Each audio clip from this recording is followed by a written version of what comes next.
Okay, good afternoon, everyone. Thank you for joining us. Today is August 15th, so today is when the changes happen in the MLS, if you were not aware. It's a little confusing because there's several dates being thrown out there. August 17th is the date that the NAR settlement references that says any members of NAR have to comply by Saturday, okay? Our MLS is making everything happen today. And I believe at 3 p.m. is when the cooperating compensation fields will come out of the MLS. What I did want to just make mention of real quick, this is totally unrelated to the forms class that we're here to talk about, but I was having a conversation earlier with an agent and this really struck me, is for any of our pendings, if you have a contract that's pending on another brokerage's listing, please make sure that you've submitted to the Market Center or you hop on today before 3 p.m. to take a screenshot or printout of the MLS Realtor Full that shows the cooperating commission, because that is what we've been using to say, hey, listing broker, this is what you agreed to pay us. And it went, as soon as that goes away, we need to have a form signed between brokerages. In fact, it's probably not a bad idea to still have a form signed between them in this kind of intermediate period, even though we have an MLS printout to point to. It's no longer in the MLS, so I don't think it could hurt if we had a commission agreement signed between the parties to just reinforce what was offered in the MLS. Okay, I won't be mad if you get double paperwork, but at least make sure you're getting that printout on those pendings. Bob? Yeah, no, for those of people who have always said, why do I need the MLS printout? That's the reason why. Yeah, that's what we've been pointing to say, hey, you agreed to pay this, right? That was kind of a contractual thing, that the rules that we all played by. So the rules are changing, so we just got to change a little bit.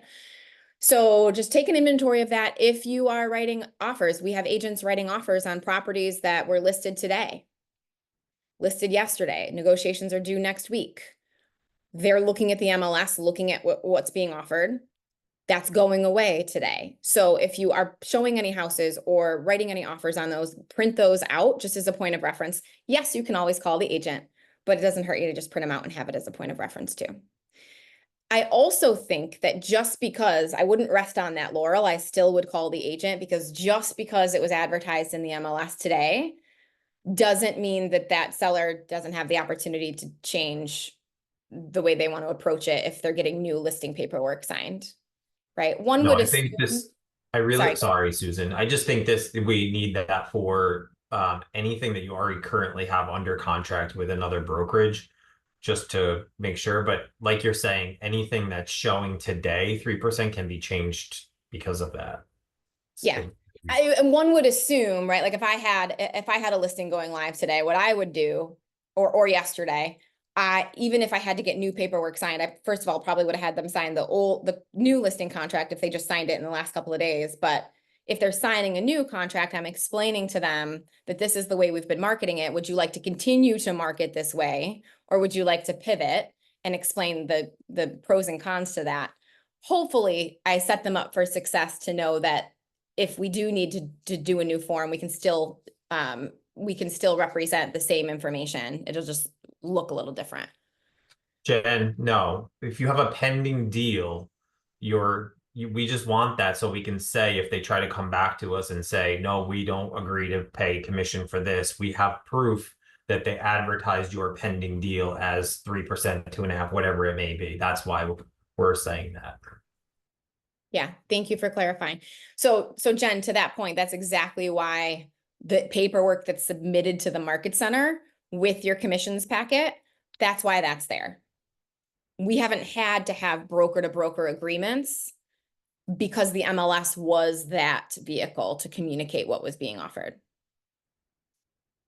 So just do a quick audit of your pendings. I'm just reading. Okay, it didn't sound like what was just shared. Thanks for clarity. Yeah, I pivoted, Jen, to a different topic, which was, hey, if you're writing on anything right now, I don't think it can hurt you to go print that out as a point of reference, but I wouldn't point to that as the end all be all, because going forward, you're going to need to have that documented in the purchase offer or an agreement between the brokers. Hopefully that clarifies. Okay, just reading your question. Are you saying that pending deals we have the seller can renegotiate? No, nope, nope. Okay. All right, well, let's move forward. I guess I'll take Chad's question. 1 second. If compensation block is removed from MLS, can we add an attachment regarding commission and put a note in private remarks saying, see attachment for commission? Thank you so much for asking this question, Chad. The answer is no. There can be nothing in the MLS, whether it's in the private remarks, the public remarks, the attachments, showing time, which is a vehicle connected to the MLS, right?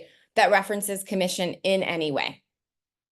And I think there's a lot of conversation, or I've heard rumors of conversation in the Rock Real Estate Agents page of ways to try to skirt that issue. And I'm just here to say, we gotta stop that. Any workaround will be treated as a workaround, and it will be back in the same place as an industry. So I think as an industry, we have to raise the bar and say, we can no longer use the MLS to advertise commissions in any way. Can you advertise a concession? Yes, you can advertise a concession, but we do not want to see our industry just all of a sudden pivot to concessions as commission. If you're advertising a concession, it should be a legitimate concession that the seller wants to go towards the buyer's closing costs or a house repair or something like that. I have seen, my team shared with me today something in the private remarks, and maybe you've seen it. Let me pull it up here. An agent said in the private remarks, seller is open to all requests, write them in your offer. I've seen others say that they're writing brokers protected. That's a gray area for me. It doesn't mention commissions, right? On paper, black and white, it doesn't mention commissions. So I will be really curious to see if the GRAR flags something like that. Gun to my head, I would say, I don't think that's wrong. You know, seller is open to any and all offers. Let's go. Let's sell the house. However, GRAR may take a more conservative approach. So I will follow up and find out if there's been any flags on those listings. Okay. So Chad, yes. So basically we are left to just calling the listing agent every time to check what the compensation is. Correct. You're going to be calling the listing agent, and I would recommend calling the listing agent at the time that you are putting forth an offer. That way you're not calling every single time you're showing, because it really shouldn't be relevant at that point. It really comes down to the structure that you and your buyer want to offer, to ask if the seller is offering a commission or a compensation up front. Gloria says there is a NYSAR form entitled Cooperating Broker Compensation Agreement with Listing Broker. Can we use this with our purchase offers to negotiate cooperative commission? Yes, you can include that with your purchase offer. And I showed that on the last class. I'll pull that up real quick again, just as a point of reference.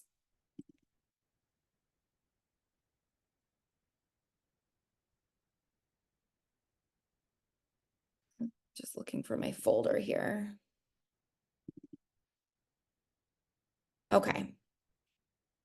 So if you are told, Chad, to your question, if you are told that the listing, that the seller is offering a cooperating compensation and they're allowing the listing broker to compensate the buyer broker, to compensate us, you could use this form, Cooperating Broker Compensation Agreement with Listing Broker, in an offer. Now, Bob has taken these forms and co-branded KW Gateway, right, Bob? Or you were in the process of doing that? Not these two forms, no. Oh, okay. Well, we can do that. We can follow up. You can take it, you can use it straight off of NYSAR. You don't need to have the They're in the logo chat. on there. I put them in the chat, so if you want to grab them from the chat, you can. Okay, we will get these all co-branded. Thank you for your patience as we work through all the new changes, but you can use it as is. And this just identifies what you're acting as, right? So in most cases, you're going to be acting as a buyer's agent, and that the listing broker agrees to pay the cooperating broker and whatever they're offering. Okay. So thank you for bringing that back up, Gloria. Okay. Couple things I wanted to kick us off with, just as a reminder. Some of you were not on the class last week. I see some familiar faces.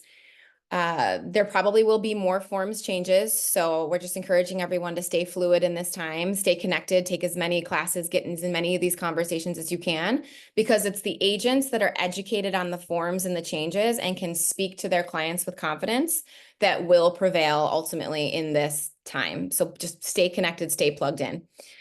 You'll notice on the forms that there's been a language change from commissions to compensation. And I just think I don't know what the thought process behind that was, probably because they're trying to introduce more options for buyers, agents, and agents in general to get paid, whether it's retainer, hourly rate, not just a percentage commission. I like the switch to compensation. I think it's an elevated word, and I think that it removes us, or it gets away from us just being a salesperson, right? Salespeople make commission. Fiduciary advocates, consultants for their clients get paid a fee, a service fee, right? A compensation that it's certainly structured like a commission and a percentage. However, I think that language is just more elevating. Okay. Okay. So let's dive into the buyer broker agreement. We will circle, actually, you know what? Before we do that, I actually want to go to the exclusive right to sell. Sorry, I'm pivoting. I've got a lot in my brain because I want you to see how it should be filled out. We've seen some come through that have been filled out incorrectly. And I realized that when we taught it last time, I didn't actually have a visual for you. So I don't know if you're anything like me, you're a visual learner. So I'm going to show you what a proper exclusive right to sell should look like as it's filled out. Can everyone see this example ERS? Someone say something. You're good, Susan. Okay, thank you. Flying blind here. So this is an example ERS that I filled out as if I was the seller, okay? Or I'm sorry, let's pretend I'm the agent. These are just my initials. Okay, that's neither here nor there. So this is the section 9, where yes, the seller has to initial here stating they understand commissions are not set by law and are fully negotiable between the owner and the listing broker. Great. This is where we get to fill in the amounts. Now, as you know, you all know at KW Gateway what our brokerage fees are. So I'm filling this in at our full fee, where the seller will initial 9A, and this is where they will agree to pay the listing broker compensation of 3% of the gross price, sale price of the property. Okay. Now,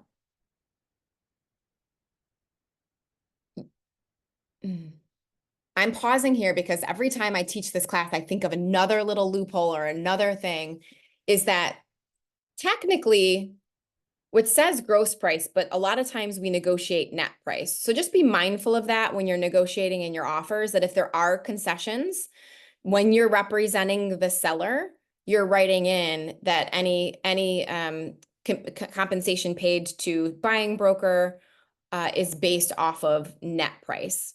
I don't think that we would actually bill off of gross price, but this is how it's written. Okay. So 3% goes in here. This is where people are getting tripped up. 6% should go in 9B. Now 9B reads, in the event of dual agency with designated sales agents or an unrepresented buyer, owner shall pay the listing broker a compensation of 6%. This is not 3 and 3, because this is, if it said owner shall pay the listing broker an additional compensation of 3%, then these would be additive. But these are two different scenarios, okay? Now, the question I've been getting is, well, Susan, I thought commissions are negotiable. I thought that the whole point of this was to allow the seller rather, to choose to offer a cooperating commission or not, right? Choose to offer a commission for the buyer's agent or not. So how come we can put 6% in here? So I just want to take a moment to clarify that because it's really, really important. These two boxes are about what we as the listing broker charge. Number A is to represent them as a seller. B is if we procure the buyer within our own company or a buyer comes unrepresented, we now have more agents involved that we're paying to get the deal to the table, right? Or we're doing more work with an unrepresented buyer. So we want to negotiate our fee for that upfront. This is the same as it's always been. What these forms are doing is it's letting sellers know that the offer of compensation for a cooperating broker, right? An agent from another brokerage Howard Hanna, Coldwell Banker, Remax, an independent, you name it. That's what's negotiable, and that's what is negotiable in terms of offering upfront or responding to it in an offer. Does that make sense? I just want to pause there for a second because it's really important. Any questions on that piece? I just want to make a quick question, actually. Okay. So with regards to this, any KW agent, be it whichever brokerage they're coming from, is protected because it's dual agency with designated sales agent. Correct. So would there still be a request for the additional KW agent to still fill out, let's say, a compensation agreement or an addendum that states that, seller will be paying buyer broker, even though it's covered in here? Will there need to be an additional paper that we need to fill out? Well, so let's play this out, this scenario out, Heather, because here's what I'm a little unclear of, and I have a call in to try to figure this piece out, because we're going to need to figure it out fast.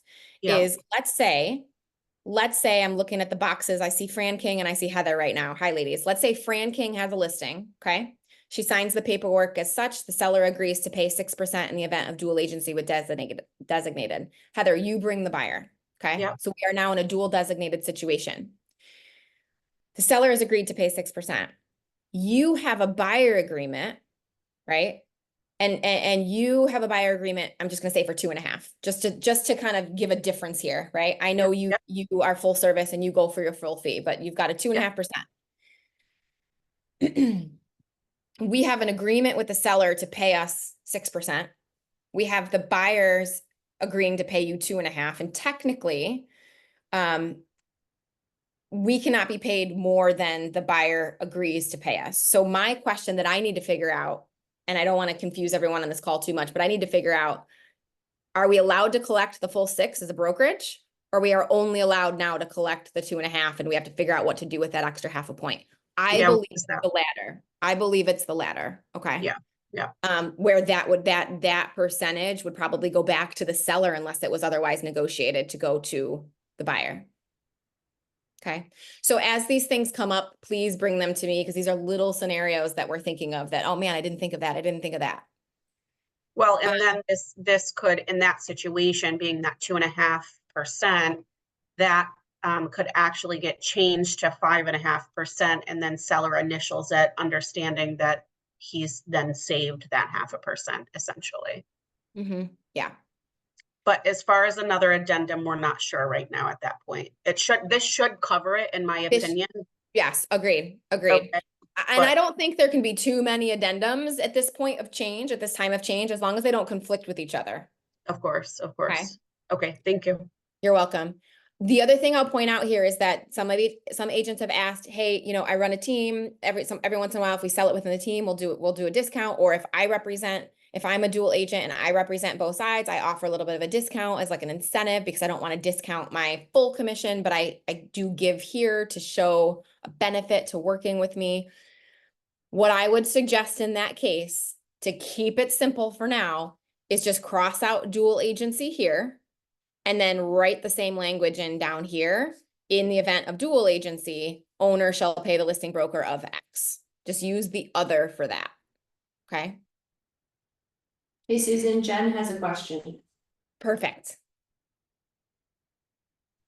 Hi, Susan. Hi, Jen. Hi. So my question is just piggybacking on the scenario that was just brought up. So if I have a buyer that's saying, hey, I want to compensate you this much, but I am low on funds. So in a scenario where a seller is willing to pay you more, I'm willing to change my buyer's agreement so that you can get the maximum commission that I want to, compensation that I want to give you. So why would we not change it at that scenario?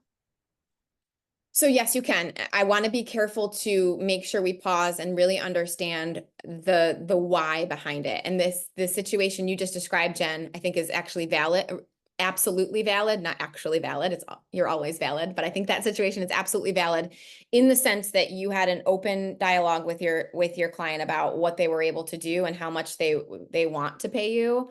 What I want to avoid is an agent agreed to, I'm going to throw out a 2.5% number. They agreed to 2.5%.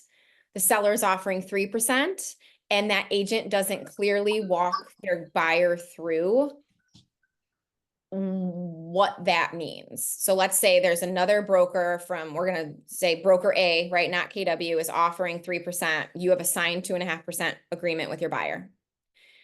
The conversation should sound like, as you're going through the terms, the next term we need to talk about is the broker compensation. As you know, the fee we agreed to is 2.5%. The seller is actually already pre-offering 3%, Mr. Buyer. So there's a couple of options we have here. Number one, you would have the opportunity to take that extra 0.5 point as a credit. I can negotiate an extra 0.5 point credit. We can drop it to the bottom line to make your offer look stronger. Or if you're willing, I'm able to collect that extra 0.5 point. And that's where you would really need to support your value. But it has to be it can't just be, let me slip this paperwork in and have the buyer agree to more because the seller was offering more. I think in fairness and transparency, they need to know that that could have been their money. And if they find out later, Jen, that they were like tricked, right? Which I know no one on this call would do, but I'm just saying, if they find out later, it could really bite us. Does that answer your question? Yes. Susan, it's Kath. Hi, Kath. So why wouldn't you just say to your buyer's agent, and this is what I was planning, maybe I shouldn't be, I charge 3%. If it is less than 3%, we can have a conversation at that point in time.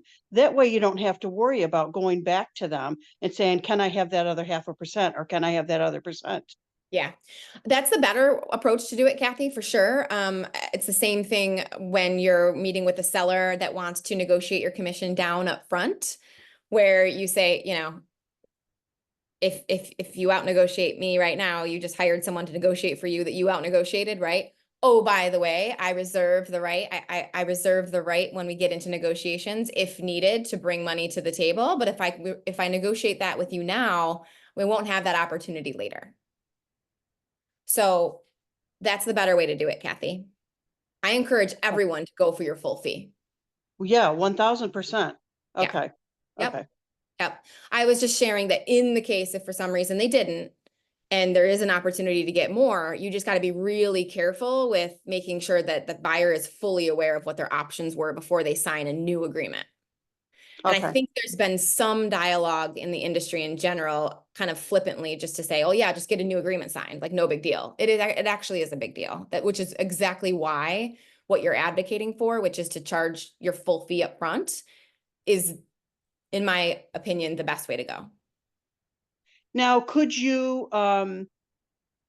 if it was 2.5%, then you could then at that point in time say, okay, you know what? I know you don't have that other 0.5%. We'll sign a new buyer's agreement because I'll give up that 0.5% so you can get this house type thing, right? That's Right. what you're talking. Okay, Yes. perfect. Okay. That's what I'm talking. Yes. Okay. Thank you. Okay, so that's this section. You know, you can cross out the lease of property. You can leave it blank. I prefer to cross it out so that the seller that's signing it knows this doesn't even pertain. Just keep scrolling, right? Then we get down into 10A, which this is the section that's also tripping people up a little bit. So we're going to assume in this case that I have a seller that says, you know what? I want to offer cooperating compensation up front. This seller has sold many homes in the past, has done it before, and says, I want to offer it again up front. I want to make sure that buyers, all the strong buyers, even the ones that can't afford commission, are free and feel comfortable and confident writing offers on my property. Great. So they would fill out section B. Owner is offering compensation to cooperating brokers. Okay. And they have to initial 1 or 2. I recommend they initial 2. Number 1 says that they're offering compensation directly to the broker, which means the seller would be paying the broker directly at closing. And number 2 is that they're authorizing us to pay it for them. Why do I advocate for number 2? It's really a minor nuance, but I just think that we are already in the business of doing commission statements and paying commissions. It's what we've been doing all along. If the seller is now paying the cooperating broker directly, it just adds a little bit more liability to the seller. to be responsible for that versus us being responsible for that. That would be my only insight there. If anyone else has other insight on that, please feel free to share in the chat box or raise your hand. So also number 2 is what we're used to, right? So if you check number 2, then we have to fill out down here how that would be shared with other agents. So my recommendation, unless anything changes in light of, you know, additional learning around agency, I'm recommending right now 3, 0, and 0, which is what we're all used to. It's just they used to be in a different order, and it bothers me that they're in a different order now. It used to be broker's agent, buyer's agent, sub agent. So they just moved buyer's agent up to the top, okay? Because this covers another agent at an outside brokerage representing the buyer. Any KW agent should be covered by dual agency or dual agency designated, okay? Questions on that? Yeah, Susan, first, I've updated the I've co-branded those 2 forms. They're in the chat, and they're also part of the templates in Transaction Desk in the documents sections of each one of them. Jen has a comment. Can you shed light on providing the Can you shed light on not providing the sub agent due to a course I was just in? Not providing the sub agent. Yeah. So my understanding is that a sub agent is actually an agent of a cooperating broker that is working for the seller. And the reason that we don't, and it's very similar to broker's agent, okay? It's just that the difference between the two, without going down a bunny hole, is that in one scenario, we have vicarious liability over that agent. It would be like they're a KW agent. We have vicarious liability over everything they do and say. And in another, we don't. And I don't necessarily want vicarious liability over anyone representing our client besides our own agents, right? It's enough to wrangle our own agents and teach our own agents. I don't want an agent from another brokerage representing our client. So I only want to work with agents from other brokerages that are looking out and representing the buyer. Just starts to get too messy. Do you want me to go further on that, Jen, or does that answer your question? It was brought up in this course about the open house piece that you had mentioned last week. So I thought it was really timely that it also was brought up in this course. So I wanted to just have a little more clarity on that. Did you come to any kind of determination as a broker or where we stand with that? I'm not sure what course you're talking about regarding open houses, Jen. Oh, Which no, one? I just was taking a listing mastery course, and in the course, they were talking about any other agent that is repping your open house is a sub agent. So, if they were an offer. Okay, so I don't want to go down a bunny trail because it is going to be confusing for people. So all I will say is, I don't necessarily know that they're a sub agent. I think that would be a dual agent. I need to clarify that. So let's just get off of the sub agent, because in my understanding, how it's always been is sub agents are only members of cooperating brokerages. So we'll come back to that.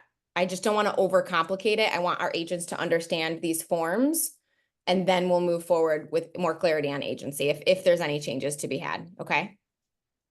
While we're on this form, my question is, in full disclosure, why not just attach this section of the ERS? We have to attach the last 2 pages where they added on further disclosure. Why don't we attach these as well? Is there a negative to doing that? Attach where? To the MLS? Yeah, just put it right in there. I mean, we have to attach, we have to make part of the listing. We have to disclose those 2 pages in the ERS that they added. Why not we just disclose these pages as well? We don't want to upload an exclusive right to sell, because then other brokers see what we charge. Okay, that shouldn't be another broker's concern. This entire contract shows what we charge, Chad. Also, just to be very, very clear, and I'll say it till I'm blue in the face, there can be nothing in the MLS about cooperating commission, not even an attachment. So this would be an attachment that talks about commission, and that's a no-no. It will be flagged. Okay, thanks. Okay. And Jen, I'm sorry, I misspoke earlier. I probably caused more confusion. When you were talking about sub-agent and open house, it's my understanding that a sub-agent is only from a cooperating broker, not from within your own firm. So that if someone was hosting your open house, they would have seller's agency. They would actually be a seller's agent, okay? Not a dual agent. Dual agent is obviously they represent the buyer. So, all right. So moving on, I crossed out the concessions fields because in this conversation with my made up seller, we were not offering a concession. We have nothing to offer a concession for. I've seen some come through where not only were they offering 3% and 6% and then 3% here, they also offered 3% concessions. So I think there was some confusion of basically saying, but Susan, they're willing to offer concessions. They're willing to offer a commission. It depends on how the offer comes in. And I just want to make sure it's clear that if there's 3% written here and 3% written here, that means the seller is actually offering 6%. They're offering 3% as a concession and 3% to the buyer's agent. And that's probably not what the seller is looking to do unless that seller has a big issue with the home and says, no, I want to offer a concession towards a roof repair or something like that. So most of the time, I suspect this field will be not used very much. But it remains to be seen. We'll see how people use it. Just if you do use it and your seller wants to offer a concession, make sure they're not doubling up. Okay. All right. Let's pivot to the buyer representative form. And I apologize, I don't have our Gateway version on here. This is the same form that Greater Rochester uses. So you're going to see their logo, but Bob has updated it with our Gateway logo. So just please ignore that for purposes of this call. It's just what I have handy at the moment. So before you move on, there's a question from Gloria. Okay. She said, I'm curious how we are supposed to handle a call on our listing. I have an out-of-state buyer asking to see one of my listings. What am I supposed to have signed by these buyers in order to show them the house if I already represent the seller and they don't have local agent? Is there a conflict in presenting them with a buyer representation agreement? Can I have them sign one that is specific to the property only? Yes, so you can have them sign one that's specific to the property only. And I also believe, just looking through this form here, I also believe that there was a section that talks about agency inside of it, Gloria. So I'm going to have to get back to you on that one because you don't want to establish, you probably don't want to establish agency on that because you represent the seller. So the buyer would need to be informed that if they wrote an offer with you, they would be a customer and your loyalty would be to the seller. So that would be taken care of in the agency disclosure form. However, I'd have to double check the non-exclusive agreement. I'm not sharing that today, but there is a non-exclusive buyer agency agreement in NYSAR, which you can certainly use. We have not KWified it, mostly because we would like our agents to really drive towards exclusive representation for buyers, just like we do for our sellers. I think that's really a best practice. But if you wanted to pull up a non-exclusive agreement, you could. I just want to make sure that the language in there, Gloria, to your point, doesn't look like we represent the buyer if they would be a customer. Does that make sense? Susan, I don't think you have to sign anything if they come to you as a listing agent because you are representing the buyer or the seller. I would love to say that, Kathy, because I've been arguing for that we're not actually working for the buyer in that case. We're working for the seller. However, everything I've heard from Jim Yackel and GRAR and what's his name, Anthony Gatto, is that if you show a property, you have to have an agreement. Even if that agreement is, you're paying me nothing to show you this house because I'm working for the seller. Oh, interesting. Okay. I know. I don't necessarily agree with it. I think that what you're saying is probably more logical, that I'm not actually working on behalf of the buyer. I'm working on behalf of my seller to show this house. but I don't think we're there yet. Yeah, and Jim also stated that if you are at an open house and an unrepresented buyer comes in, you cannot tour the home with that person. Right. Right. So So if you can't tour the home with that person. They can walk around. They can walk around. You just cannot go with them or answer certain questions about the property. Unless they have an agency signed, correct? I'm gonna just pause us right there for a second. And I know I'm being recorded and I'm probably gonna go to real estate jail for this, but I think all of us are. I'm sending it right now. So hold on. are- Hold on. Smile. I'm gonna get you now. Go ahead. Send me to real estate jail. No, listen, I think, anytime there's change, folks bump up on the edges of being super, super conservative or super, super liberal. And I like to find a place in the middle. And I think that it's a little absurd to say you can't take your buyer around, not your buyer, take that guest, that open house guest around the house, because if I'm taking them around the house, I'm doing it because my seller doesn't want buyers alone in certain rooms and wants me to point out that beautiful view from the back room that they might miss if they just walk in and look at the beautiful floor, right?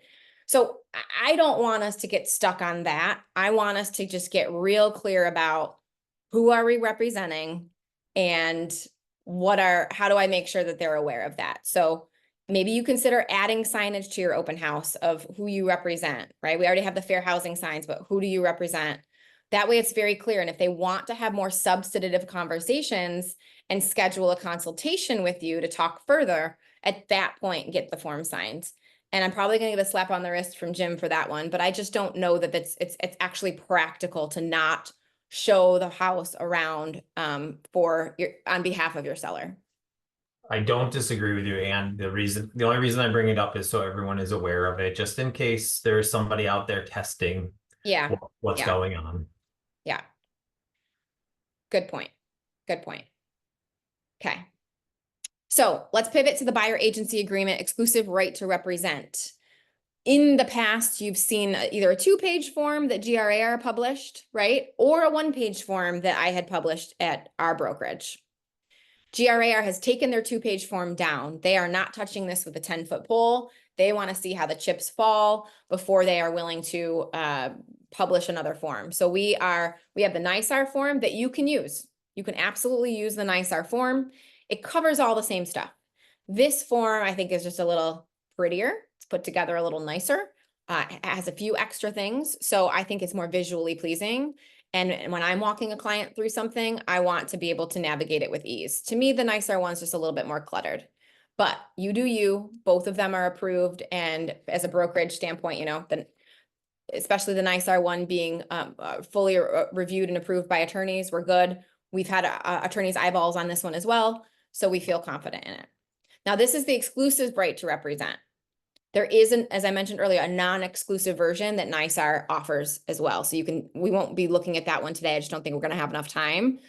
But you could use that in certain instances if you, let's say, aren't able to secure a buyer consultation with a lead and they just want to see the house and you're willing to make a business decision and show them that property to earn their trust and learn more about them to eventually set a consultation. I find it hard to believe that any buyer going to see a home through Zillow, they meet you online or something, is going to sign an exclusive right to represent before you show them that house and demonstrate your value. So you're probably going to need to sign a non-exclusive right to represent for that specific showing. But even that one outlines what your fee is. Okay. So we can certainly set up another class to talk about that one as well. This one is more for you have a buyer that you want a long-term relationship with and you want to gain their commitment and be transparent. Covers a lot of the same stuff the other two did. So this should be pretty simple. It's not as many changes as the exclusive right to sell. So the top section here, appointment of broker. Now this is for buyers or tenants. Even though it says buyer agency agreement at the top, not buyer/tenant agency agreement, I would just suggest if you are working with a tenant, just circle tenant because they could be confused. They're like, wait a minute, I'm not buying this property. Just circle it so that, and even if you look at the bottom, we forgot to put buyer slash tenant. So you could, maybe we'll fix that in the next version. We don't want to overwhelm you with versions. So you could just cross it out and put tenant, okay? So their name will go here, right? They're referred to as the buyer. They retain and appoint buyer's broker. This is where you would put our firm, KW Gateway, Keller Williams Realty Gateway. Represented by, this is where your name goes in as the agent, okay? And this is, and I'm gonna read a lot of this out loud because I know some of us haven't read them in full, and also some of us are auditory learners. So sometimes it helps to just hear it out loud. So represented by blank agent as buyer's exclusive agent to locate and or negotiate for the purchase or lease of real property of the general nature shown below. Buyer acknowledges that broker may be an agent for an owner in the, in the sale or lease of property in which buyer expresses an interest, whereupon broker shall promptly notify buyer of such conflict of interest and available options. These options were outlined, by the way, in the last form as well. It talks about what happens if a dual agency potentially arises, and that's later on in the form, okay? An exclusive right to represent agreement means that if you, the buyer, find a property to purchase or lease, or if another broker finds you a property, you must pay the agreed compensation to the present broker. Okay, pretty simple. Term of agency, section 2, this is where you outline how long this is in place for. So broker's authority to act as buyer's exclusive agent under this agreement shall begin, and you could fill the date in there that you met with them or you sent them this contract, right? And shall end at midnight on blank date. You get to decide, just like you get to decide today on a listing agreement, how long your listing agreements are. I've seen listing agreements for 3 months.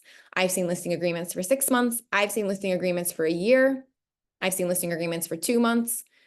I recommend, if you're asking me as your broker what I recommend a year for buyers, because buyer cycles can be 2 months to 2 years. I've worked with buyers. We just had a buyer that finally found a house after 3 years. Now casually looking, right? Not serious.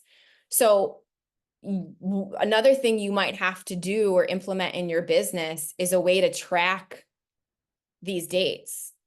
So if you've got 10 buyer agreements out there, maybe you've got a spreadsheet where you're tracking when they end, so you can renew it when the time comes if they go beyond that year and protect yourself, okay?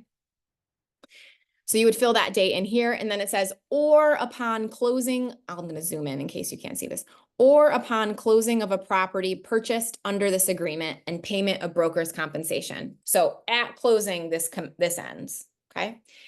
However, now this is a new clause. This is very similar to the clause in the exclusive right to sell, the grace period, I call it. However, if buyer purchases or leases a property within X number of days after this agreement ends, so the effective period, that was shown to buyer by broker or by anyone else during the life of this agreement. So let's say they cheated on you with another broker during the life of this agreement, and they end up buying that within 60 days. Let's say you put 60 days in here as your grace period. You could technically be due that commission. KW Gateway could technically be due that commission. I'm going to set that aside for a second. We're going to come back to that. Technically be due. Okay, I'm going to finish this out. So buyer will pay broker the same compensation agreed to in section 7 below. Buyer will not owe any compensation to broker if such purchase or lease occurs during the life of another written buyer agency agreement that buyers enters into after this agreement period ends, but before the expiration of the effective period. All that says in a lot of legal jargon is just like the exclusive right to sell. There's a grace period after the listing expires, but that grace period is null and void as soon as that seller signs another exclusive right to sell with another broker. Okay. So I tabled the whole conversation around whether or not we would be due our commission if another broker showed them the property and we would fight for our commission. We're going to see, I think, a lot more of stuff like this come to the board, disputes between brokers over buyer compensation. I think it's just an unintended consequence maybe of all these changes. And I just want to make sure you know your options when it comes to fighting for your commission, because the stance that we're taking as a brokerage is I will support you in helping you gather facts, in showing up at small claims court with you, and showing up to court with you, and showing up to GRAR with you for a dispute, and be supportive of that narrative, that dialogue, and fight for you. What we do not have as a brokerage, just based on our economic model with our cap, right? It just doesn't, it's not conducive to putting money into a legal battle to fight for your commission when we're on a cap program, and let's say you're capped and the market center isn't getting anything from that, right? It's just our economic model doesn't support that. So while we would be supportive of you in helping advocate for you and trying to work with this other broker and work an agreement out and make all those phone calls, if it goes to a legal thing, show up at court with you, we would expect that any court representation would be covered by the agent. Okay, does that make sense? Hopefully we don't have a lot of that. I do think we're going to have to work through some challenges there. Okay, next section. This is not part of the NYSAR agreement. This is new in our agreement, and I love it. It says, it's just clarity on what is the purpose of this agency, right? Buyer desires to purchase or lease real property described as follows. And this is where you can check off whether it's residential, commercial, investment, industrial, vacant land, other. So it's clear on what they're buying. I would recommend that even though it's residential, you still check vacant land, because what if they decide not to buy existing and they decide to buy and build? Check anything that could apply. Let's say they're working with you and they want to buy a home and they may also want to buy an investment property. Check both of those. Like, don't just check it to kind of sneak it in. Make sure it makes sense to what you talked about in your consultation. But you could also add other new construction, because technically new construction falls under residential, but to me, it's a little bit of a gray area. And if we do another version of this form, we'll probably make that modification for you so that it's just something to check, or just a box to check instead of writing it in. Okay, number 4, broker's representation and services. Broker represents that broker is duly licensed under the laws of New York State as a real estate broker. Broker will assist buyer. This is where we talk about what we do for you, Mr. Buyer. This is what we will do for you. We will assist you with locating property, negotiating any offer to purchase, and presenting your offer to the owner or to the owner's agent. That language is similar language to what was in our last agreement, right? Section 5 talks about what the buyer will do in return, right? This is a partnership. So what is the buyer agreeing to do? So during the term of this agreement, buyer agrees to A, work exclusively with the broker and not with any other owners, real estate brokers, or salespersons, to conduct in good faith all negotiations for property exclusively through the broker, right? So don't go to another agent. Don't try to contact the seller directly. Let us manage the negotiations for you. And C, to provide us upon request anything that we need to kind of get the deal done. So they've got relevant personal and financial information. And then anything that as far as their general preference around location, requirements, preferred terms, all of that. Okay. So it's pretty standard from before. Section 6 talks about agency relationship disclosure. So this is where it talks about if you become, Mr. Buyer, interested in a property that's represented by Keller Williams Gateway, or even in this case, Keller Williams Greater Rochester, because Chuck is a broker in both offices, it's kind of seen as both, what their options are, okay? So we're on page 1. I'm not going to read all of those at this point because there's nothing to fill in, but it basically walks the buyer through what their options would be. If they're not comfortable, what you need to know is if they're not comfortable with dual agency or dual agency with designated sales agents, and they want an agent that is fully a buyer's broker, we would have to refer them outside of the company. I don't see that happening a lot. I don't think I've ever seen that happen. Has anyone on this call ever had a buyer ask that? It usually comes down to the trust they have in you to be to know how to navigate that conversation. Okay. We will do more agency classes, by the way, to dive into these nuances. For now, let's keep moving with the form. So the next section here says buyer agrees, acknowledging that in addition to the agency explanation included above, they have also received and signed the New York State Agency Relationships Disclosure, as well as the New York State Fair Housing Disclosure. So both of these forms should be signed at first substantive contact, okay? So they're just initialing here that they've already signed those forms. To me, it seems like overkill. If they've already signed them, we should be able to point to a form that shows they signed them. However, this was in the NYSAR form, so we wanted to include it in here. Section 7A. All right, this is where the compensation comes into play. So I'm gonna move my screen so I can see this. So 7A, compensation to broker. So this first piece is conspicuous language, right, about the fact that broker commissions are not set by law. This is the direct result of the NAR settlement. They just need to initial here. And then this is where we would fill out what applies as far as our fee. So our fee is going to be a transaction fee where the buyer, so they would initial here next to I. Buyer shall pay broker a transaction fee, which is the greater of X number of dollars or blank percent. So our fee would be 3% of the gross purchase price. The transaction fee, this transaction fee shall be due and payable upon closing of the purchase and sale contract. However, if such contract fails to close due to default by the buyer, this transaction fee shall become immediately due and payable to broker. This language was put in there to protect from a buyer that decides to walk away at the last minute. And as a brokerage, as an agent, you've done a lot of work to protect them. Just because it's written in here doesn't mean that we have to or will act on this, okay? I think it's legal language to protect that in the case of a buyer that really just took you through the ringer and you feel like you're due, they're clearly breaking a contract, you could maybe use it as leverage, or at least explain to them that if they don't go forward with the deal, these could be some of the fees that they might incur. And an attorney can share that with them as well. Heather, you have a question.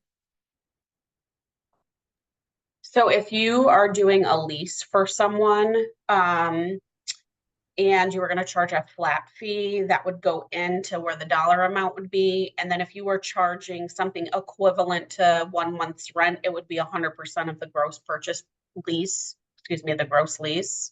It's funny, I thought about this because we just had an agent do this last week, and I thought about putting 100% of the gross purchase price, or lease price. However, technically the gross lease price is calculated at the monthly price times however many months that lease is in effect for, right? So like the gross lease value is actually, let's say it's $1,000 a month. The gross lease value is actually $12,000. So that could be a little confusing. I would just stick to writing in here 1 month's rent. Okay, so just use it as a markup instead. Yeah. Gotcha. They don't want this to be open-ended where, what was the example we gave with like an exclusive right to sell, where you can't say our fee is, the buyer's, but you can't say our fee is whatever the seller is willing to offer. You can't write that in here. It has to be a specific, clear amount that a buyer can understand. And while I think 1 month's rent is a little gray, it's at least more understandable to a buyer based on their parameters. So maybe you could even put like what their budget is, right? Somewhere between $1,000 to $1,500. Okay, and then if there's cooperating compensation from that landlord, you could subtract that amount from what you've written in here, correct? And they would just pay the difference? Yes, correct. Thank you. You're welcome. But the thought process is that you're probably getting this signed before you know what that difference is. And that there's some other language in here that basically says if it's not being offered by the landlord or the seller in full, you may have to pay the difference. Susan, there's 2 questions in the chat. Go ahead. First one, Gloria wants to know, I want to know what the hourly field looks like and how it works. Yeah. So there's actually another section too, Gloria, in the hourly, in this compensation under the NYSAR form that talks about a retainer. If I remember correctly, we took that out mostly because I don't know that we want to be in the business of managing retainers at this point. I mean, we manage escrow for sellers, but managing a retainer and deducting from that and keeping track of billing off of that, it's a lot more logistics than I think we're prepared for right now as a brokerage or as an industry for that matter. It's a complete shift. The hourly fee thing too as well is I don't love it because it reduces us to hourly workers. And I think that our fee is not based on the time invested, but the service offered and the expertise that we bring to the table. I would avoid an hourly fee at all costs because hourly fee with it comes, if you read this, buyer shall pay broker at the rate of X dollars per hour. So let's say we say $100 per hour for all services performed by broker under the terms of this agreement to be billed monthly and to be paid within 5 days after buyer receives a bill for such services from broker. So this means that now we're not only invoicing at the end of a closing, we're invoicing monthly. You're tracking your hours like an attorney or an accounting firm. And then we have 5-day payables with interest on top of that. It's just beyond the scope of what we're currently prepared to do as a brokerage.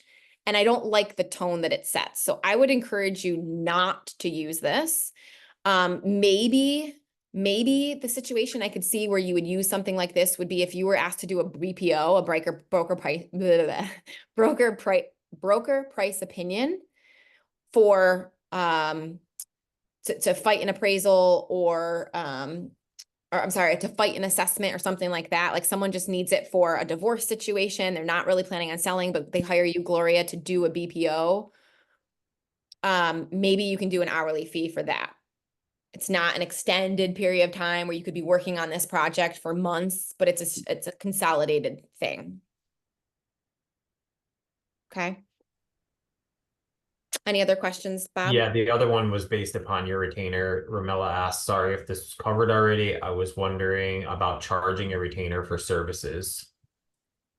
Yeah, so that is a possibility with the NISAR form. They do have a section for a retainer. And it's okay that we can say this twice, Ramella, because I think it's important.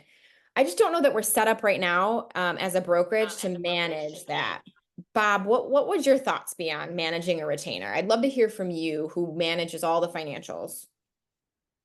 Yeah, so if you guys are looking to kill me, hourly fees, hourly billing, and retainers would be fantastic. But I mean, I think it would be difficult to manage right away with all of the other things going on. Yeah. I mean, you know me, I'm open to everything. So you shouldn't have asked me, is what I'm saying. He'll say I'll get it done, and then he'll work to midnight to get it done. So for right now, Ramella, just to create clarity, I'm not allowing retainers as an option. We may make that something available going forward. It's mostly just because we want to get our hands around how the chips fall with the new changes, and make sure our house is in order on the back end. And I also think that the kind of regular compensation of a commission percentages is going to be the prevailing thought process as well.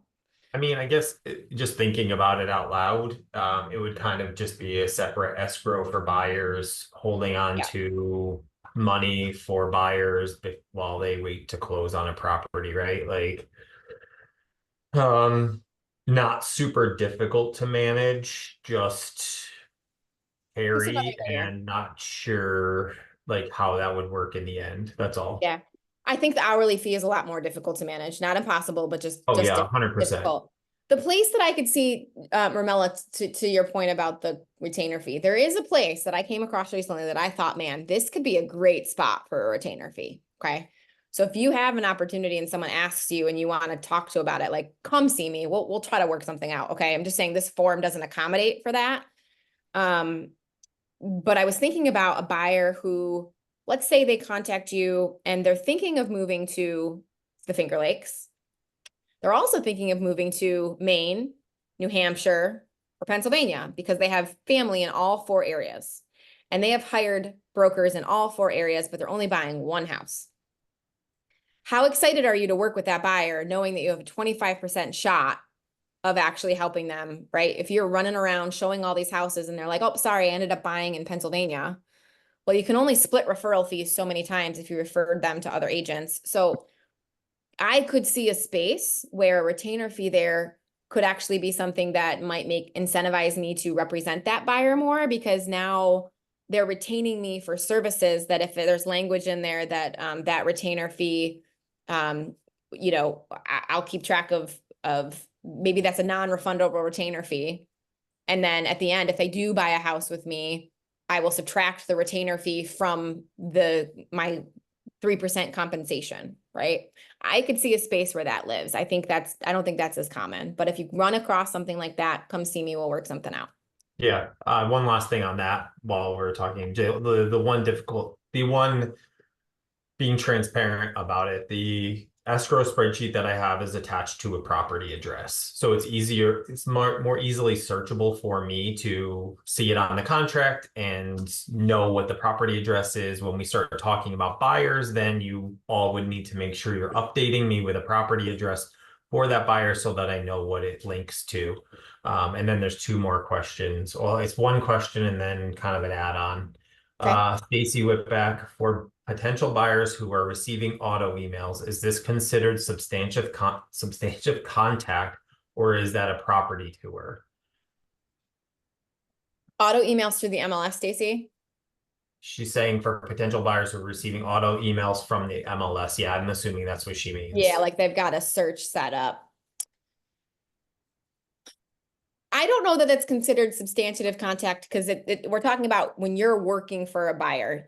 You set that, and this is just me thinking out loud. I've actually not heard the answer to this question, so I'm going to give you my interpretation, Stacy, and I will absolutely see if the board has a different interpretation to protect us. So thank you for bringing it up. I would say that when we're talking about actively working for a buyer, you did that work before. Now it's the system working for them. But I think, you know, if they start asking about properties and asking your opinions, and now you're engaging with them beyond just that auto email, it's probably a good time at that point to regroup and have like a mid-home search regroup on regrouping on their criteria, talking about some of these changes and making sure we're in compliance with New York State regarding the forms that are required. That makes perfect sense to me. That's what I would like to do, but I wanted to just see if we had any guidance on that because it's a new thing here. I know. And I've been thinking too about any buyers that you're currently working with. I mean, we all have a pipeline of buyers for months and years, right? And it's not like we're all just today, because it's August 15th, going to call them up and say, you got to sign this. If anything, if we do that, that's going to get them to say, wait a minute, you never asked me this before. Why all of a sudden, why this pressure for this deadline? I would like to see it be a more organic conversation that is inviting these clients back to a strategy session. That this is just one element of that conversation. So I will seek guidance to see if I'm incorrect on that. To me, it's logical, but logic doesn't always win in cases like this. That's been my experience. That's why I ask. Yes. So I'm writing that down as a follow-up. Thank you. Was there a second part to that question, or was it just? So it was Gloria kind of jumping on it, and I don't know if it answered her question. She said, or should we address it if they ask to see a property? I think you kind of addressed that at the end there, where you said if they start asking about properties, you need to regroup about what's going on. Yeah. I would say the latter. If I find out differently and there's been a heavy, firm answer from the other bodies that govern, you will hear from me. No news is good news. Okay. I know we're over time. Thanks for sticking with us. We'll keep going because there's only a few more sections that I really wanted to focus on. The 7B compensation. Just make sure to read this. And make sure you share with your buyer that, number one, it authorizes us as their buyer broker to have the agreed upon compensation paid by the seller or by the listing broker, right? Under the purchase agreement. When dual agency or designated dual agency arises. So if you remember, on the exclusive right to sell, the seller has already agreed to pay a compensation. This is just the buyer saying, I am comfortable, I'm okay with the seller paying that, okay? So section 2, 7B2, buyer responsibility of compensation. To the extent that the agreed upon compensation is not paid to broker by the seller or the listing broker, buyer shall be fully responsible to broker for the difference between the agreed upon compensation and any amount received by broker from seller and or listing broker. Okay, pretty straightforward. You agree to pay it in full or any difference that the seller or listing broker is not willing to pay.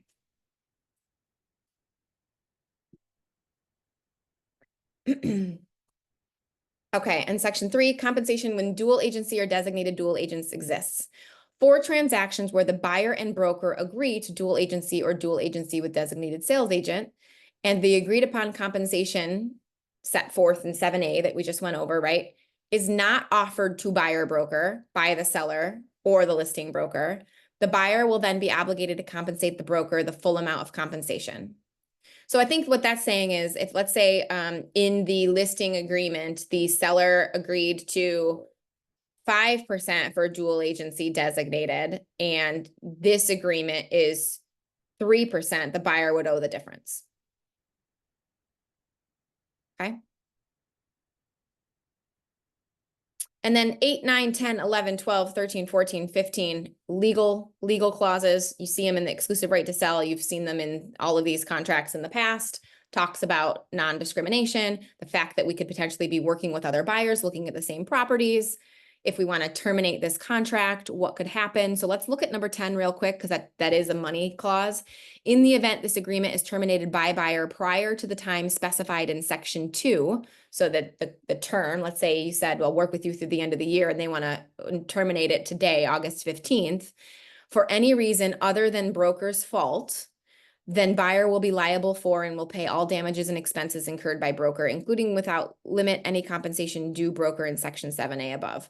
All that to say that if, very much like the exclusive right to sell, there is a clause that states if the seller does not give the listing broker the full 6 months to market the property and procure a buyer at a price and terms that meets their needs, then the as a business decision, the broker, like the agent, right, and the listing broker, us together, we can decide to charge that seller for any of our out-of-pocket expenses. I probably wouldn't go so far as to say hourly.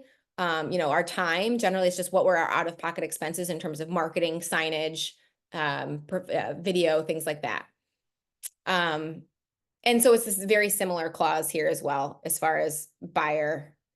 The challenge is you really don't have a lot of expenses when it comes to working with buyers outside of our time and our gas and our wear and tear on our vehicle, right? So I really would encourage you that if you have a buyer who doesn't want to work with you, they say, you know what, you're not as responsive as I thought, or whatever the reason is. They all have different reasons. Maybe it's a communication issue, it's a responsiveness issue, whatever it is, they're unhappy and the expectations that they thought would be met aren't being met.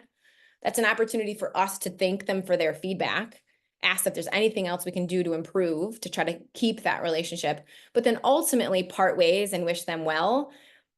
Because if we try to bill them and nickel and dime them for our time, I promise you that will come back in a review, that will come back in negative conversations they have with their friends and family, and that will hurt you more than it helps you, okay? I will just leave that right there. So I would say, and we say to all of our buyers, to kind of be funny, right? But like, we're just dating, this is not a marriage. We are going to work extremely hard for you, and I'm sure that if you're anything like us, you appreciate loyalty, and you appreciate that when you're doing a good job for someone, you want their loyalty, and you can understand how we would appreciate that back. If at any point you feel like you're not getting the service you expected, we can break this contract. And the one follow-up I have is I want to create a form where if you do need to break a contract with a buyer, we have an actual form for that. Because in the past, I've just been emailing them or, telling folks, just send them an email saying, hey, consider this email voiding the contract that we have in place, voiding our buyer agreement. But we probably want something a little bit more formal now that all these forms are becoming just even more formalized. So I'll follow up on that for us, okay? So I'm going to pause there. What questions do we have on buyer agency? or Okay. I should say buyer agreements. Yeah, so there's a question in the chat, and I'll ask it in a second. I have something there tomorrow at 9 a.m. Anthony Butera is doing a mastermind with Jim Yockel at 9 a.m. There is an email from Morgan to all of you. I really encourage you all to get out there and go to as many of these as possible, because there may have been a question there that wasn't asked here that you get an answer to, or clarification or anything like that. So please attend as many of these as possible. You will broaden your horizons doing it. Now, the question is from Stacy. Question on dual agency comp. Can't compensation be requested in the offer? States that broker may not request compensation from the seller. I hear you, Stacy, but can you point to where you're pointing to so that I can be right on the same page? Yes, this is referring to point 3 on the top of page 3. That's part of element 7B. Compensation when dual agency or designated dual agency exists. Yes. Okay. So what that's saying, and I wrote that down the first time I read this form because I thought that conflicts, right? What that's saying is that we are not allowed, because we're a dual agent at that point, right? We're not allowed to go back to the seller and ask the seller for more money. We've already pre-negotiated what the seller is willing to pay. We cannot go back to them and ask them for more. A broker representing the buyer from another brokerage can ask the seller for anything they want. But because we have a fiduciary to the seller, we can't ask them to pay more. It would have to come out of the buyer's pocket. Okay, so let's get granular. Okay. I've got an unrepresented buyer who I've signed a buyer's agency agreement with, and they agreed to pay me 3%. But they've asked me to please ask the seller, my seller client, if they would consider, let's call it a concession. Under this term, I am not allowed to do that. You can ask for a concession, but you can't ask for them to pay more in compensation to the listing broker. So that would be the workaround, to ask for the concession as opposed to, got it. Yes. Thank you. Yep, you're welcome. I wanted to add something that Bob shared, just to piggyback on Bob's thing about going tomorrow. Yes, please go. I agree. Go to everything you can. The agents that become the experts on this are the agents that will win. I want you navigating these conversations with confidence. I heard something at Mega Camp that really struck me, and oh man, I wish I could find it. It was such a good one-liner, but it basically said something about the agents that learn how to be experts at people will win and build really big businesses. And when I say people, that's communication. That's how to have these transparent conversations, how to navigate it. And they talked about, don't be afraid. If I could give you one piece of advice, it's don't be afraid to get in the mess. Get in the mess with your clients about this, meaning dive into the conversation, have it, navigate your way through it, be transparent that these are new changes and we're working through it. And I'm going to share with you everything I know. I'm going to hold your hand. Because if you avoid the conversation, if you seem like you're skirting around it, that will breed mistrust. If you run to the conversation, you stick in the mess with them, I promise you will come out on the other side, a stronger agent for it, and they'll have respect for that. Yeah, I'm gonna oh, sorry. Yeah, go ahead. No, I was just gonna piggyback on your piggyback. To go back to COVID, just think about during COVID how messy times were at the top at that point. And those of you who made your relationships relational and not transactional, look how big your businesses grew from that. So it's kind of the same thing. People will trust in you if you view them as a relationship more than just a transaction. Yeah. Hey, Susan. Yeah.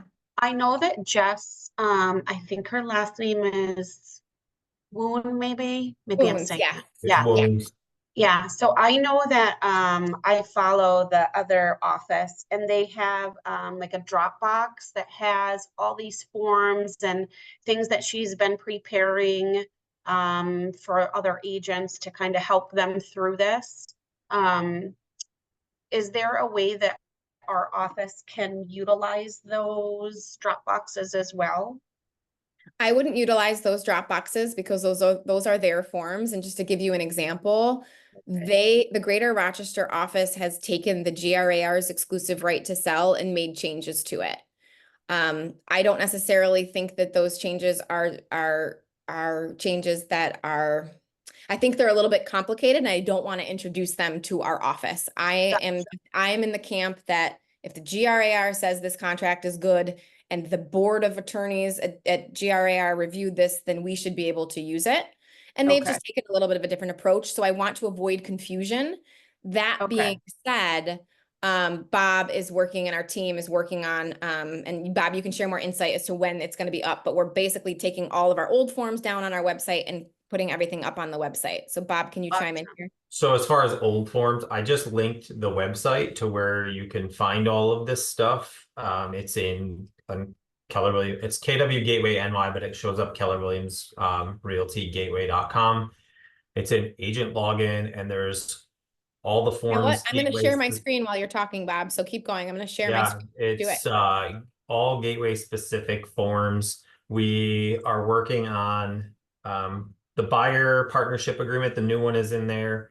These two co-branded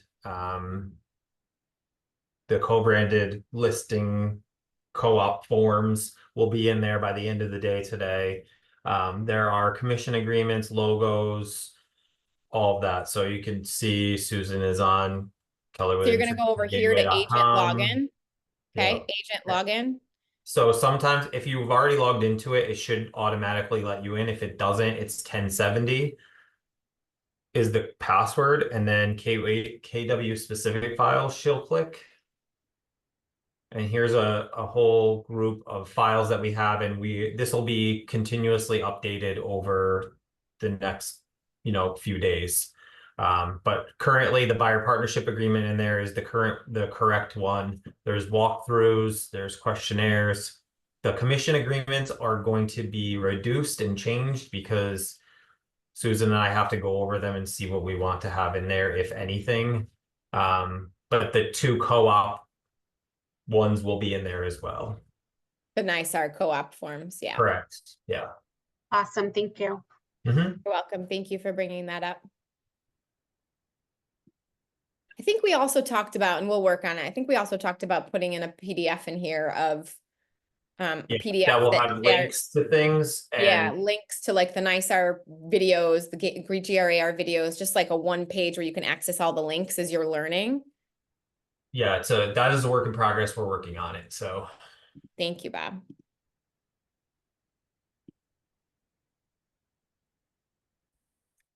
Any other lingering questions? Susan, on the when we were originally looking at the buyer's representation, you said there's another one. Where would that form be? The other one, if you were just showing a house and you really didn't want to have a contract signed for long term because you didn't know these people and you kind of wanted to get a chance to know them. Where's that? Is that in this? Is that form in these forms? It's not yet. I will pull it up to show you and we can put it on there. It's the NYSAR form. So I'm going to pull it up so you can see it. And then we can get that added. We'll get this co-branded here. Right now, you can go to the NYSAR website and pull it down, Kathy. However, we'll put it there for ease of access for our agents. This is the non-exclusive buyer agency compensation agreement. Okay. yeah, they're both Looks very currently similar. Sorry, they're both currently co-branded and we're put in the chat, but they'll also be on the website and emailed out. Perfect. Thank you. Yeah, thank you. Okay, I have a few minutes. I can stick around. I have about until 2:30. So if anyone has lingering questions, please feel free to stay on. What I will say is two things before you go, if you're still hanging with us, that I want you to be aware of for next week. Number one, we will continue our Embrace the Change calls Wednesday morning next week, 9 to 9:30. So please join us. We'll just keep, what I anticipate, what I would like to do is please bring, as you're now in the field writing offers on properties and listing properties, please bring your scenarios to us so we can learn with you, right? You all are doing more deals than I am in the field, so I need to collect your information to offer insights, and we will grow together through this. So that'll kind of be the temperature and tone of our calls going forward. If there's questions like, hey, I ran into this, I'll pull up a form and we'll go through it. Let's become experts together. And then the other thing is next Wednesday, if you've not yet signed up, please join us. Please join us at the Hotel Canandaigua from, I think it's like 12:30 to 4, lunch and an expert panel on navigating post-NAR settlement, basically. We're not going to get into commissions. We're not going to get into forms and stuff like that nature, but it's going to be a positive, uplifting conversation from other brokers that are finding their way through navigating change and staying positive and bringing value to their clients. It's going to be a great conversation. Lunch will be served and there will be a happy hour after. They are paid tickets because it is quite an expensive event and we're just looking to break even, but please join us. Morgan has been advertising that. Sandy, you have a question. Yes, girlfriend. Hi. I don't Hi. know why you can't see me. I tried to make you see me, but so I apologize. I was driving from an appointment in the beginning of this. I caught where you said there's some sort of form we need signed today by any current deals we have. Where is that form? And like, I mean, I probably can figure it out, but I just need to know where to find it. And so let me make sure I'm answering. I'm going back to the beginning of the call and we talked about a couple of things and maybe I should even expand a little bit. So today is the day that commissions come out, cooperating compensation comes out of the MLS. I think in about 35 minutes, they will disappear forever. Brace yourself, right? Breathe through it. It'll be okay. So it disappears at 3 o'clock today. And what I brought up in the beginning of the day was, hey, make sure that for any pending deals that you have right now on the buy side, you do the listing side too. We need them for both. We need you to print out and save a PDF of the Realtor full report. The Realtor full report that shows the cooperating commission. You know that 2-page document that you have to submit to command with the rest of your paperwork? Yeah. If you have a pending contract and you haven't submitted yet, snag it because in 35 minutes it won't be there. right. And we're trusting that brokers that advertise that on pending deals are going to honor that. But if we can't point to it and we don't have an agreement in place, how will we prove what they were offering? What if it's an Elmira Corning board and I don't have that MLS form? What I would recommend is if you don't have that MLS form, how do we know what they're compensating? Did you have access to the MLS at any point? I don't. I have some of them. I have 7 buy sides right now. So, and like I think half of them are in Elmira Corning board and half are Rochester. But and I think they'll all agree, but I just want to make sure I get that done here in the next half hour. So what you're going to want to do is I guess 2 things. Maybe you can call the board and see if they're willing to provide you with those because you do have pending deals on them. I would start there as a resource, like quick, but then also I would protect yourself and our brokerage and get a commission agreement signed with that listing broker. Okay. So it's just called the commission agreement. I did open that link. Is it in our site or is that one that I find on GRAR? Yep, it's on our site. I think Bob has them updated on our. So if you go to commission agreements on our site, they should be there. Those co-broke the co-opt ones are not in there yet. They're gonna get emailed out to you after this. As soon as we're done here. The ones that are gonna get emailed, is that what I need? Yes. Okay. That's what you need. You need the one that's called, here's what it'll be called, Sandy. It'll be called, I'm looking for it right now. There's so many. Cooperating, at the top, it'll say cooperating broker compensation agreement with listing broker. It's currently in the chat right now too. It's uploading, it's in there now. So if you can pull it from right there, but it will also be emailed out. Got it. Thank you. Thank you. Okay, so I'm gonna go through and get all those done. here in a few minutes. Thank you for the comment, Gloria. We appreciate you. And we know that you're going to guide us through some amazing forms training going forward because you do a lot of our purchase contract and listing contract boot camps. So I can't wait to hear your perspective on these as we use them more.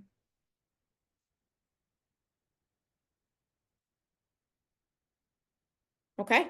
Well, I think that covers us. It's 2:28. We're going to hit the pause button. Hopefully I will see you all next Wednesday. Do not hesitate to reach out in the meantime if you have any questions. Okay.